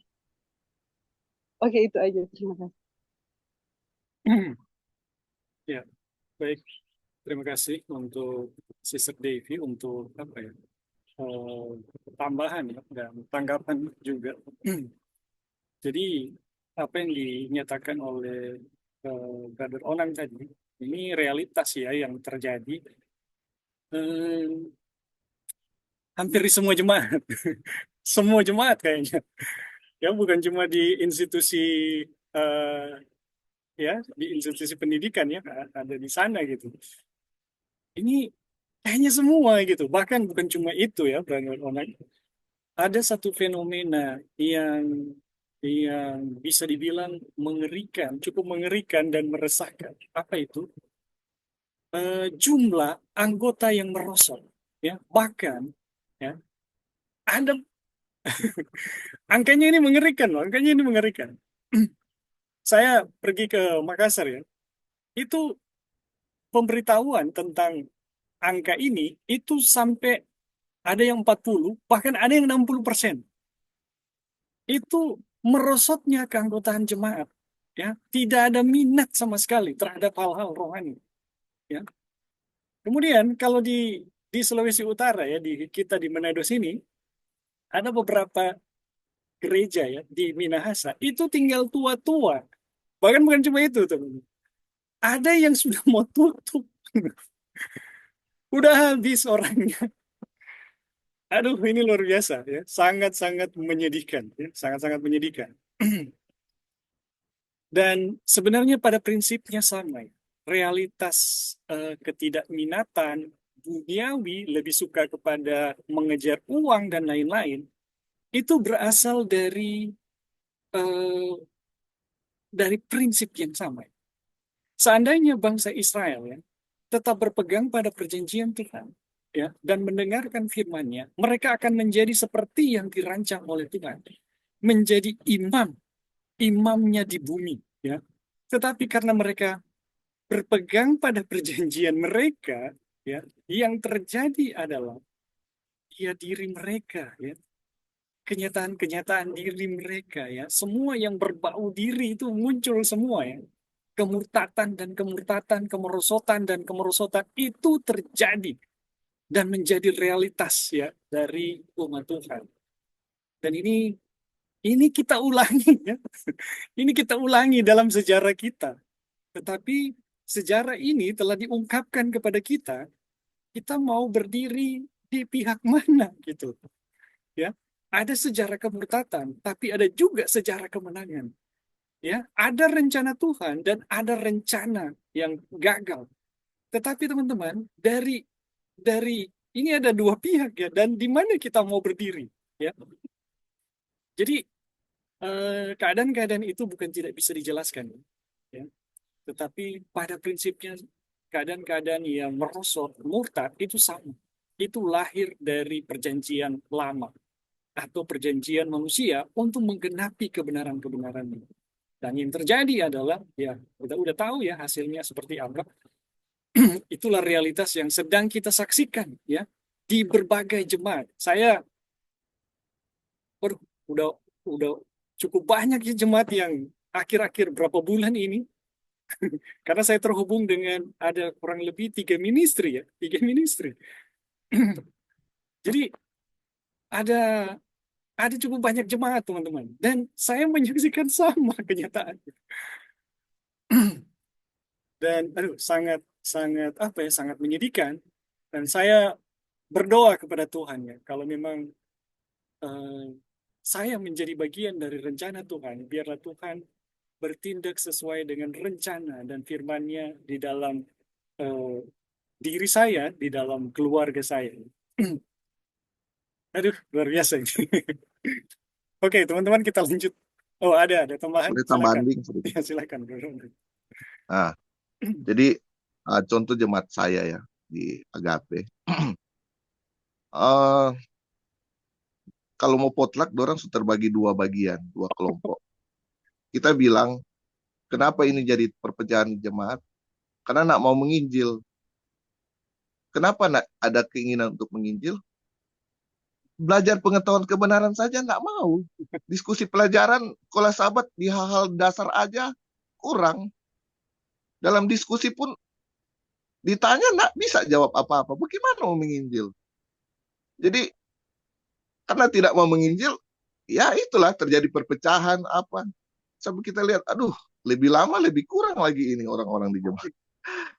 Itulah, tidak ada keinginan untuk mau belajar. Kita rasa kalau ada keinginan untuk belajar firman Allah dan ada pengetahuan-pengetahuan baru, tentu orang punya keinginan untuk share ke orang lain. Tapi kalau tidak ada yang ditambahkan, apa yang orang mau share? Pastilah gosip-gosip dan lain-lain. Jadi itulah yang terjadi sekarang lebih. Jadi itu aja tambahan. Iya, terima kasih Brother Ornan, dan itu realitas di jemaat-jemaat yang cukup besar ya. Aduh, hampir semuanya kayak gitu ya. Terjadi blok-blok dan perpecahan. Padahal waktu ya untuk semakin dekatnya kedatangan Tuhan itu sudah semakin dekat ya. Kayaknya kita betul-betul mengulangi sejarah bangsa Yahudi ya, di mana ketika Yesus dilahirkan, tidak ada satupun ya dari bangsa itu yang tahu kapan dia telah lahir gitu. Malaikat-malaikat yang di surga yang diutus Tuhan untuk memberitakan Injil rasanya malu. Tidak ada bangsa yang bersedia gitu. Bahkan orang Majus yang datang yang cukup membuat kehebohan, merasa heran loh, kok tidak ada arak-arakan, tidak ada seremonial, tidak ada persiapan sama sekali ya. Padahal Mesias sudah mau datang, Mesias sudah datang. Teman-teman, ini menjadi satu hal yang sangat menyedihkan ya, sangat menyedihkan. Tapi kita yang belajar pekabaran ini, teman-teman, saya percaya, masih sangat percaya, ini merupakan rencana Tuhan. Ini adalah terang. Ya, ini adalah terang dan rencana Tuhan, bagaimana Tuhan akan bekerja. Nah, sekalipun demikian ya teman-teman, saya juga tidak kecil hati ya, karena saya terhubung sekali lagi ya dengan beberapa ministry ya, beberapa ministry, dan ada pergerakan Tuhan gitu, yang saya lihat gitu. Ada yang lambat, ada yang cepat reaksinya gitu. Dan saya sangat berharap teman-teman yang ada di grup ini bisa saling menguatkan ya, untuk bagaimana apa yang Tuhan kerjakan itu bisa lebih besar lagi gitu. Oke teman-teman, kita lanjut dulu ya, kita lanjut dulu.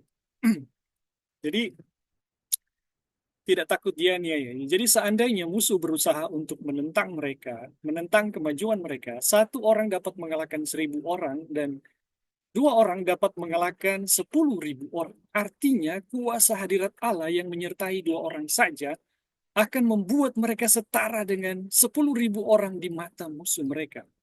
Dan tidak ada yang berani menyerang mereka. Meskipun demikian, tidak ada tidak akan ada pasukan yang akan menghadapi mereka. Ya, cuma dua orang. Gitu. Dan mereka datang bukan untuk berperang ya, tapi untuk menyelamatkan. Pasukan-pasukan dibangkitkan dan dikumpulkan bersama hanya untuk tujuan menghadapi pasukan-pasukan lain.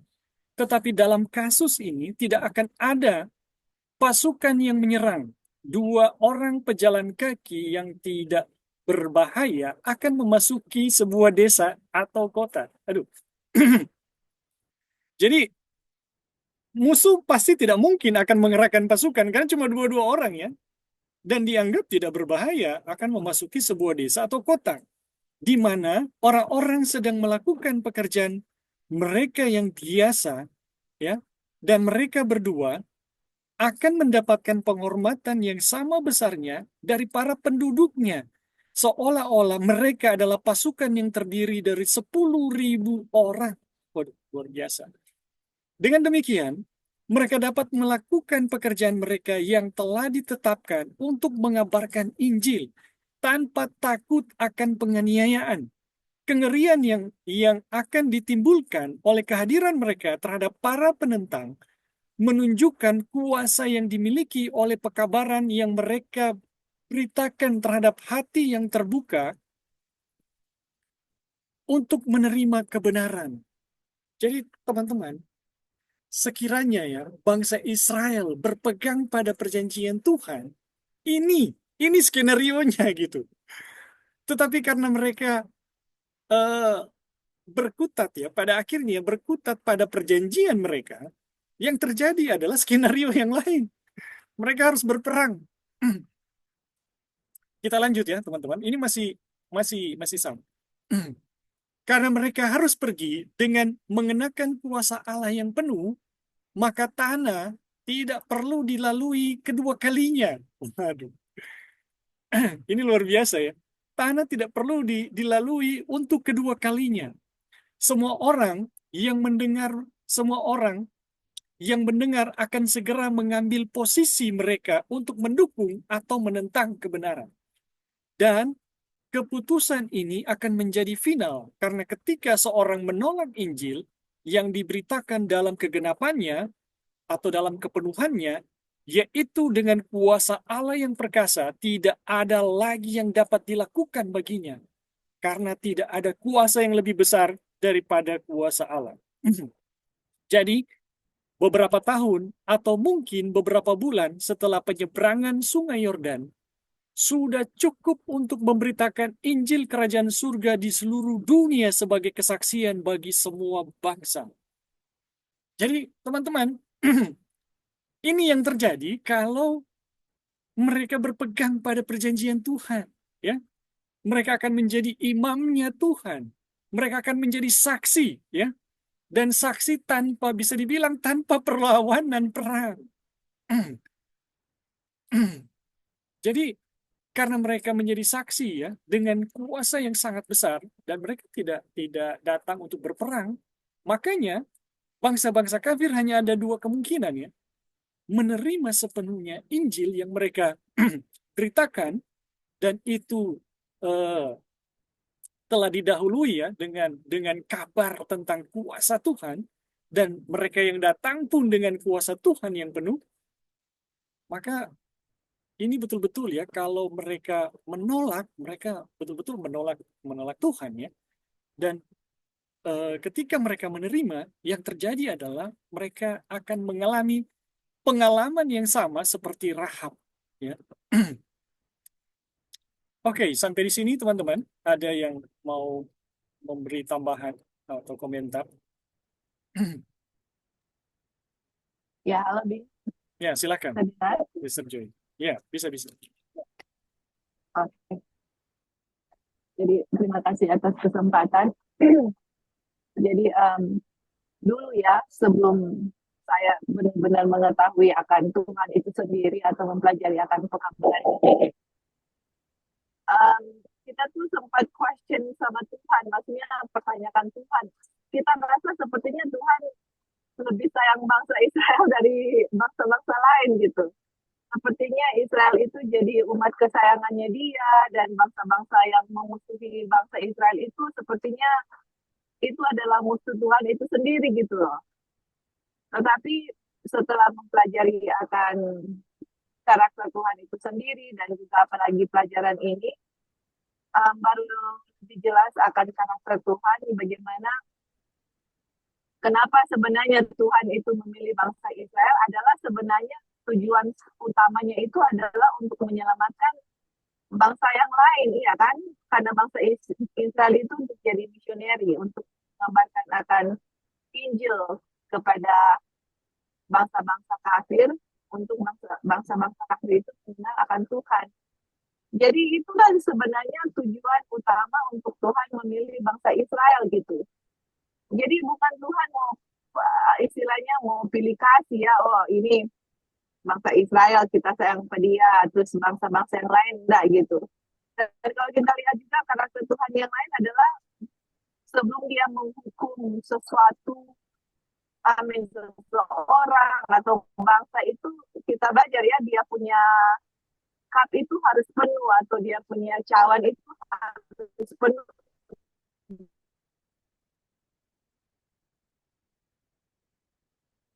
Kalau Joy hilang. Setiap orang atau bangsa itu. Jadi Tuhan itu sangat adil, dan yaitu kuasa Tuhan untuk menyelamatkan semua. Saya dengar Bing? Oh, sudah. Tadi hilang. Mari Saya punya sudah. suara. Oke, ya. Jadi tujuan Injil itu adalah untuk menyelamatkan semua orang, baik pertama orang Yahudi dan juga orang Yunani atau orang kafir gitu. Dan disitulah kita bisa melihat, saya baru bisa mengerti bahwa oh ternyata selama ini saya salah penglihatan kita terhadap Tuhan itu siapa gitu. Saya pikir Tuhan itu pilih kasih, ternyata dia bukan begitu, dia mau menyelamatkan semua orang melalui bangsa Israel. Nah kita lihat ya, mendengar komentar-komentar yang tadi Onang kasih dan juga Ebing juga kasih mengenai kondisi kita jemaat itu adalah kenapa istilahnya ya, kan kita itu kan sama seperti bangsa Israel modern ya, dipilih oleh Tuhan untuk memberitakan Injil kepada dunia, ya kan, kepada orang-orang yang lain gitu. Nah kalau kita lihat kenapa kok sepertinya kondisi gereja nggak ada nggak ada keinginan untuk mau belajar, karena pekabaran sendiri itu mereka tolak gitu, mereka nggak menerima pekabaran itu, nggak ada pengetahuan tentang kuasa Injil atau Tuhan. Yang mau kasih apa ke orang lain ya kan, saya mau kasih sesuatu apa ke orang lain kalau saya nggak tahu gitu, saya nggak bisa kasih sesuatu yang saya tidak punya, seperti itu. Dan juga kalau kita lihat ya, itu satu, dan kedua, untuk menyatakan Tuhan kepada orang lain, kita lihat cerita-cerita di Alkitab, orang yang sudah merasakan kuasa Tuhan dalam pribadi mereka, atau orang yang disembuhkan Tuhan ya di zaman Tuhan Yesus, itu nggak perlu disuruh-suruh menginjil gitu loh. Mereka malah Tuhan Yesus tahan, jangan dulu kamu gitu gitu. Tapi mereka nggak bisa gitu. Mereka nggak bisa untuk didn't say anything about Tuhan punya kuasa terhadap diri mereka gitu. Jadi pertama nggak mau menginjil karena nggak tahu akan kuasa Tuhan, dan kedua nggak merasakan akan kuasa Tuhan. Jadi itulah kondisi kita dan kondisi gereja, dan kebanyakan kita semua itu gara-gara seperti itu ya. Sometimes juga kita mempunyai head knowledge atau banyak pengetahuan mengenai Injil, tapi enggak untuk mau kasih tahu ke orang lain itu kan kita nggak merasakan Injil itu sendiri, kuasa itu nggak ada di kita gitu, nggak ada, hanya head knowledge.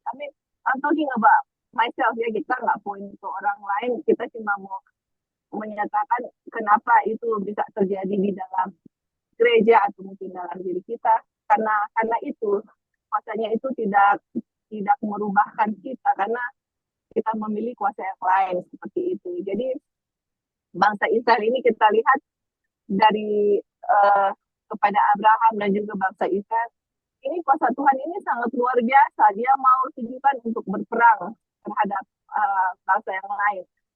Tapi cara Tuhan itu selalu berbeda dengan cara dunia gitu loh. Kalau cuma 2 orang bisa mengalahkan 1.000 orang, maksudnya, wow, itu luar biasa ya. Jadi kita manusia dengan mengetahui pekabaran ini memang menaruh akan kuasa manusia di debu tanah dan membiarkan kuasa Tuhan yang bekerja. Kalau kita sudah membiarkan kuasa Tuhan yang bekerja seutuhnya dalam kita, bergantung kepada Tuhan sepenuhnya, membiarkan kuasa itu bekerja, dan disitulah ada power. Dan memang betul di akhir zaman, teman-teman, disinilah saat untuk shaking ya, artinya orang yang Tuhan lagi mempersiapkan 144,000 untuk menyelesaikan akan pekerjaan Tuhan, seruan nyaring ke seluruh dunia, memberitakan Injil. Jadi orang-orang yang memang betul-betul akan sungguh-sungguh dan orang-orang yang tidak sungguh-sungguh, karena yang waktu lalu Eding bilang itu dosa itu sepertinya akan mengunci gitu ya. Kalau kita berbuat terus, pintu kasihan belum tertutup, tapi karena Roh Kudus kita tolak-tolak terus, lama-lama sudah nggak ada efek dalam kehidupan kita, akan bisikan Roh Kudus. Nah, seperti itulah, dan kita lihat dia punya gap lebih hari lebih besar. Bukan hanya di dalam gereja, kita lihat juga leadership. Di Amerika di sini, kita bisa lihat dengan mata kepala sendiri. Orang-orang di kick out dari mereka punya posisi gara-gara mempertahankan kebenaran, dikeluarkan. Dan juga barusan yang terjadi, kalau kalian tahu Pastor Ron Kelly dikeluarkan tanpa ada, belum di istilahnya orang mau dipecat, kalau orang kerja di perusahaan dipecat kan, oh ini Ngana bikin ini ADC, periksa dulu gitu, investigasi, oh orang pecat Ngana karena Ngana bikin kesalahan ABC. Ini nggak langsung dikeluarkan tanpa ada keterangan apapun. Nah, itulah teman-teman yang terjadi dalam leadership kita ya di sini. Nggak semua itu, apalagi di Michigan Conference yang baru pendeta Conrad Pine dikeluarkan, sekarang Ron Kelly. I mean, kita lihat orang-orang yang mau stand up for the truth begitu. Nah, itulah sekarang kita lihat ya, dan ini Tuhan lagi kita lihat sendiri shaking besar-besaran antara leadership dengan juga anggota, orang yang Ebin tadi bilang, bertemu dengan orang-orang yang ministry, orang yang semakin bersemangat dan orang-orang yang semakin tidak bersemangat, itu sudah mulai kelihatan muncul gitu loh di permukaan, yang mana kita bisa lihat, walaupun kita nggak mau judge atau apa, tapi bisa lihat dari hasil atau buah-buah yang mereka lakukan dalam kehidupan mereka sehari-hari. Dan tadi Edin bilangnya betul, kita harus encourage one another, karena di dalam kehidupan kita ataupun keluarga kita ada mungkin di dalam keluarga saya, mungkin saya kuatnya dalam hal ini, mungkin di keluarga yang lain itulah kelemahan mereka gitu. Jadi kita dengan Babes tadi ini bukan hanya Babes tadi, tapi kita saling mendoakan satu sama yang lain dalam keluarga kita, dalam pribadi-pribadi kita, untuk Tuhan tetap terus bekerja dan firman Tuhan itu terus mengontrol kita, dan kuasa Tuhan itu kita selalu gunakan bagaimana Tuhan menggunakan kuasanya di bangsa Israel. Itulah kuasa yang sama juga akan Tuhan gunakan, karena the end is coming, Jesus is coming soon. Dan juga doakan juga ya teman-teman kita secara pribadi, karena secara pribadi dan keluarga juga orang ingin jadi visionary untuk Tuhan, mau full time untuk Tuhan gitu loh. Jadi orang berdoa bagaimana untuk orang punya waktu, orang punya semuanya itu didedikasikan untuk Tuhan, karena Tuhan sudah memberikan semua untuk kita, dan kita juga mau memberikan semuanya untuk Tuhan. Oke, itu aja Din, thank you. Ya, baik. Terima kasih Joy untuk tambahannya. Jadi teman-teman, ini apa ya? Memang menggugah itu semua. Apa yang sedang kita pelajari, dan kita bisa bilang ya, apa yang kesempatan buat kita yang belajar kabaran malaikat ketiga ya, atau kabaran 1888. Kita bisa bilang berkatnya itu luar biasa sekali ya. Ketika saudara-saudara kita yang lain sedang meraba-raba ya dalam kegelapan, apa Tuhan itu, bagaimana rencana Tuhan, kita dengan sangat jelas ya, Sangat jelas itu dinyatakan. Jadi teman-teman, ini merupakan satu kesempatan yang besar sekali sebenarnya ketika kita mempelajari pekabaran-pekabaran yang Tuhan sudah berikan ya kepada gerejanya. Ini bukan hikmat Wagoner ya teman-teman. Ini bukan hikmatnya Jones, tapi ini diintervensi langsung oleh Tuhan. Jadi Tuhan yang mengintervensi mereka dan Tuhan yang membimbing mereka untuk menyiapkan pekabaran untuk kita ya di akhir zaman. Jadi bersyukur teman-teman ya, supaya kita pada skenario Tuhan ya, kita buat apa yang menjadi skenario Tuhan. Bukan skenario yang kedua ya. Ini ada skenario yang kedua teman-teman, seperti bangsa Israel. Oke, ada teman-teman yang lain lagi yang mau menambahkan sebelum kita lanjut? Oke, kalau sudah tidak ada kita lanjut ya teman-teman. Bukti-bukti ketidakberpihakan Tuhan. Namun Israel tidak memenuhi panggilannya yang agung itu. Jadi Israel tidak memenuhi rencana yang pertama ya teman-teman. Rencana Tuhan untuk menjadikan mereka imam. Ya, kenapa mereka tidak jadi imam? Ya karena mereka tidak berpegang pada perjanjiannya, lebih suka berjanji sendiri. Ya, mereka terlalu percaya bahwa mereka mampu menggenapi firman Tuhan. Jadi Israel tidak memenuhi panggilannya yang agung itu. Ketidakpercayaan dan rasa percaya diri ya membuat mereka kehilangan kehormatan yang membuat mereka memasuki tanah perjanjian. Aduh. Mereka tidak membiarkan terang mereka bersinar sehingga pada akhirnya mereka sendiri yang kehilangan terang itu. Teman-teman, ini apa ya? Hukum Tuhan. Ketika Tuhan memberikan terang kepada kita, ya, terang itu harusnya bersinar. Nah, kalau dia tidak bersinar, ya itu akan hilang, ya. Akhirnya mereka sendiri akan kehilangan terang itu. Mereka puas dengan menjajah Kanaan, bukannya memiliki seluruh bumi. Jadi teman-teman, bukan rencana Tuhan untuk mereka itu menjajah tanah Kanaan atau menginvasi tanah Kanaan, ya. Tetapi rencananya adalah supaya mereka menjadi berkat untuk seluruh bumi dan memiliki seluruh bumi, ya. Mereka beranggapan bahwa terang yang Allah berikan kepada mereka adalah karena Dia mengasihi mereka lebih daripada yang Dia berikan kepada bangsa lain. Sehingga mereka menjadi congkak dan memandang rendah orang lain. Teman-teman, ini harus digarisbawahi ya.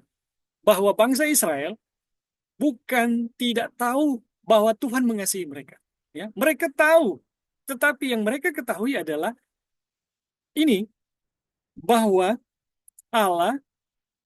mereka beranggapan bahwa terang yang Allah berikan kepada mereka adalah karena Dia mengasihi mereka lebih daripada yang Dia berikan kepada orang lain. Jadi, mereka percaya Tuhan itu mengasihi, teman-teman. Tetapi mereka percaya bahwa mereka lebih dikasihi Tuhan karena mereka diberikan firman, ya, diberikan Ka'bah gitu. Daripada bangsa-bangsa yang lain. Dan inilah yang menyebabkan mereka menjadi congkak, ya, dan memandang rendah bangsa yang lain. Wah, ini hati-hati teman-teman. Ya, buat kita yang belajar pekabaran pembenaran oleh iman ya. Malaikat yang ketiga atau pekabaran 1888 ini kita harus hati-hati. Jangan sampai kita jadi seperti ini ya. Karena kita memilikinya, karena kita mengetahuinya, kita merasa kita lebih dikasihi daripada orang lain ya. Kita dianggap lebih oleh Tuhan daripada yang lain. Ini hati-hati teman-teman. Ini bisa saja terulang, tapi harapan saya tidak demikian.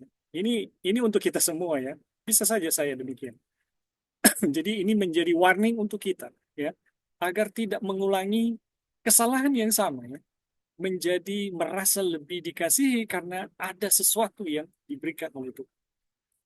Kemudian, namun demikian, Allah tidak berhenti menunjukkan kepada mereka bahwa mereka harus menjadi terang dunia. Waduh, ini luar biasa ini. Ya, sudah demikian, Tuhan tidak berhenti lagi. Sejarah orang Yahudi bukannya menunjukkan bahwa Allah menutup diri terhadap mereka. Ya, Tetapi justru menunjukkan bahwa ia terus berusaha memakai mereka untuk membuat namanya dikenal oleh orang lain. Jadi teman-teman, ini sebenarnya bangsa Yahudi gagal, tetapi Tuhan tidak berhenti, ya. Tuhan tidak kalah gitu. Aduh, gimana nih? Ia terus berusaha memakai mereka untuk membuat namanya dikenal oleh orang lain. Dan teman-teman nih, perhatikan ini, ya. Perhatikan kisah Naaman, ya. Orang Aram yang diutus kepada Raja Israel untuk disembuhkan dari penyakit kusta. Ya. Ini cara-cara Tuhan ya, teman-teman. Kemudian, lihatlah kasus janda di Sarfat yang diutus kepada Elia. Elia yang diutus kepada dia ya. Baru Ratu Sheba datang dari jauh untuk mendengarkan hikmat Salomo. Yunus diutus ke Nineve ya. Meskipun bertentangan dengan keinginannya, untuk memperingatkan orang-orang Nineve yang bertobat setelah mendengar khotbahnya, baca juga nubuatan Yesaya, Yeremia, Yeskel, dan lihatlah betapa seringnya berbagai bangsa dipanggil secara langsung. Itu kalau kita baca nubuatan-nubuatan dalam Yesaya ya, dalam Yeremia, Yeskel, ada nubuatan ya di mana Tuhan berfirman untuk bangsa-bangsa kafir. Kemudian semua hal ini menunjukkan bahwa Allah pada waktu itu dan juga sekarang bukanlah Allah orang Yahudi saja. Jadi panjang sabar Tuhan ya, teman-teman, yang tetap memilih bangsa Israel untuk menjadi sarana terangnya ya, sarana untuk membagikan terangnya kepada dunia. Aduh, luar biasa. Ini menunjukkan bahwa Allah pada waktu itu dan juga sekarang bukanlah Allah orang Yahudi saja, tetapi Allah bangsa-bangsa lain juga. Akhirnya, ketika Israel sama sekali menolak untuk memenuhi misi yang telah Allah panggil, ya, ia mengirim mereka ke dalam pembuangan. Ya, waduh, ini luar biasa ya.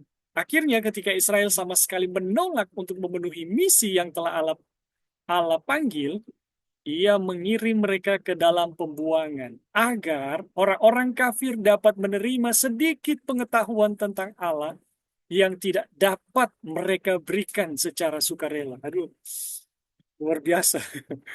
Luar biasa ini. Ini kisah sedih ya. Kisah sedih yang ya terjadi juga ya kepada kita ya. Di sana, beberapa jiwa yang setia menjadi sarana untuk menyampaikan kebenaran dengan jelas di hadapan Raja Kafir Nebukadnezar. Ini kita tahu ya, ada Sadrak, Mesak, dan Abednego, dan ada Daniel ya. Yang kemudian dengan rendah hati, ini Nebukadnezar ya, mengakui Allah dan mempublikasikan pengakuan imannya ke seluruh dunia. Kita tahu bersama karena iman dari anak-anak muda ini dan iman dari Daniel ya, itu seluruh dunia ya bisa tahu tentang Tuhan. Raja penguasa ya, raja kafir, penguasa Babel, penguasa segenap bumi itu bisa mengakui Tuhan ya, dan mempublikasikan pengakuan imannya ke seluruh dunia. Raja Kores juga dan raja-raja Persia lainnya dalam proklamasi kerajaan mengumumkan nama Allah yang esa dan benar di seluruh dunia. Aduh, luar biasa ini. Dengan demikian, kita melihat bahwa tidak ada hal lain yang sangat diinginkan Allah selain keselamatan bagi orang-orang kafir di sekitar orang Yahudi. Dan bukan hanya bagi mereka yang dekat, tetapi juga bagi mereka yang jauh, karena janji-janji itu tidak hanya ditujukan bagi orang Yahudi dan anak-anak mereka, tetapi juga bagi mereka yang jauh. Jadi teman-teman, ini luar biasa ya. Dari kisah bagaimana Israel ya telah dipilih Tuhan untuk membagikan pengetahuan tentang dirinya, ya, membagikan berkatnya, membagikan terangnya, yang walaupun gagal, ya, itu menjadi satu terang ya, menunjukkan bagaimana Tuhan itu seperti apa ya, seperti apa untuk kita gitu. Aduh, luar biasa ini. Ini betul-betul sangat menggugah ya, bagaimana panjang sabar Tuhan kepada umat pilihannya yang gagal itu menjadi satu berkat yang luar biasa untuk kita semua ya, di mana kita bisa melihat kasih Allah yang tak terbilang ya. Teman-teman, ini mudah-mudahan ya bisa mengilhami kita dengan kekuatannya untuk supaya semakin hari semakin bersesuaian dengan sifat Tuhan. Dan sekali lagi ya teman-teman, Tuhan tidak pernah berubah ya. Bagaimana Dia memberkati umatnya yang lalu dan bagaimana Dia memberkati umatnya yang sekarang bahkan sepanjang zaman ya. Berkat Tuhan ya itu hanya datang dari perjanjian, kepercayaan terhadap perjanjian Tuhan. Dan ketika itu ya menjadi kehidupan kita ya teman-teman, bagaimana kita mendapatkan berkat dari perjanjian Tuhan, maka Tuhan akan mengangkat kita menjadi imamnya ya, menjadi imamnya Tuhan, dan kita akan menjadi misionarisnya Tuhan ya. Itu hanya dengan jalan yang sama, mungkin berbeda teman-teman ya, yaitu dengan mempercayai perjanjian Tuhan. Tuhan akan mengubah kita menjadi imam. Teman-teman, sampai di sini dulu ya. Ini perjumpaan kita. Dan untuk bagian yang terakhir ini, kalau ada yang mau menambahkan, mengomentari, dipersilakan. Ada teman-teman yang mau memberikan tambahan atau komentar untuk ini bagian yang terakhir. Halo. Ya, silakan. Ya, jadi dari bacaan tadi sampai di sini, ini jadi apa ya? Jadi lebih mengerti ketika Tuhan berfirman, setiap tempat yang kamu injak itu kan kepada apa? Kepada orang Israel ya, kepada umatnya di Israel, bahwa setiap tempat yang mereka injak itu akan Tuhan serahkan. Waktu lalu saya berpikir bahwa mereka akan memiliki itu secara apa ya? Bisa dibilang secara dunia. Jadi mereka punya suatu nanti mereka miliki itu tempat itu dan mereka berkuasa di situ. Seperti itu ya. Jadi pandangannya itu pandangan dari segi dunia ya. Jadi mereka akan menduduki itu. Tapi sebenarnya kalau dari tadi ya dibacakan, jadi setiap tempat yang mereka em, duduki itu Tuhan akan berikan, maksudnya dimanapun mereka berada, itu nama Tuhan itu harus dimasyurkan di situ. Jadi mereka harus membawakan Injil di situ. Jadi mereka orang-orang kafir itu harus dilepaskan dari dosa mereka. Jadi maksudnya intinya Tuhan akan berikan tempat itu. Jadi itu berarti bahwa tempat itu akan mendapatkan kabar tentang Tuhan. Jadi itu maksudnya dari bisa dimengerti ya dari bacaan tadi. Ternyata dari hal rohani ya, bukan hal duniawi yang Tuhan akan berikan tempat itu. Jadi mungkin jadi pelajaran buat kita bahwa seharusnya kita umatnya yang terakhir, dimanapun kita berada, harusnya di situ Tuhan akan berikan tempat itu untuk kita duduki. Jadi Tuhan akan berikan tempat itu untuk kita duduki, bukan hal duniawi, tapi di tempat di mana kita berada, harusnya nama Tuhan itu dimuliakan, di apa ya, diberitakan Injil. Nah, jadi seperti itu ya. Jadi aduh puji Tuhan, dari kita memang kalau mengerti dari hal rohani itu sebenarnya itu lebih keuntungannya itu ternyata lebih besar ya daripada kita menilainya dari hal rohani. Itu luar biasa ya. Terima kasih. Baik. Terima kasih Sister Devi untuk tambahannya.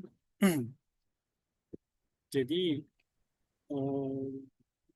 Tuhan akan menggenapi ya, rencananya seperti yang dijanjikannya. Oke, tadi ada Brother Ronan. Oke, tambahan terakhir, Bing. Ya, silakan. Kalau orang baca di paragraf di awal di judul kecil tadi, jadi kegagalan Israel itu ada dua. Iya, di awal itu, Bing. Dekat judul kecil. Ini. Nah, ini nih. Jadi, oke. Jadi, ketidakpercayaan dan rasa percaya diri membuat mereka kehilangan kehormatan yang membuat mereka musuh tanah perjanjian. Jadi, kegagalan Israel cuma dua, ketidakpercayaan dan rasa percaya diri. Jadi, contoh ketidakpercayaan itu yang 12 pengintai itu, yang mereka nggak percaya. Mereka, raksasa-raksasa besar, terus ini seperti belalang saja. Walau bukti-bukti Tuhan tentang pemeliharaan Tuhan pada mereka cukup jelas. Dan rasa percaya diri itu saat mereka menghadapi Ai yang kecil. Jadi dua itu saja. Jadi tidak percaya dan terlalu percaya diri. Jadi sebenarnya untuk melakukan bangsa-bangsa lain atau kita juga dalam penginjilan, serahkan semua kepada Tuhan. Jangan tidak percaya dan jangan terlalu percaya diri. Itu saja sih kuncinya, Bing. Thank you, Bing. Iya, terima kasih. Jadi betul sekali ya. Jadi karena ketidakpercayaan dan rasa percaya diri ya, sehingga Israel gagal ya menjadi menanggapi ya, panggilan Tuhan.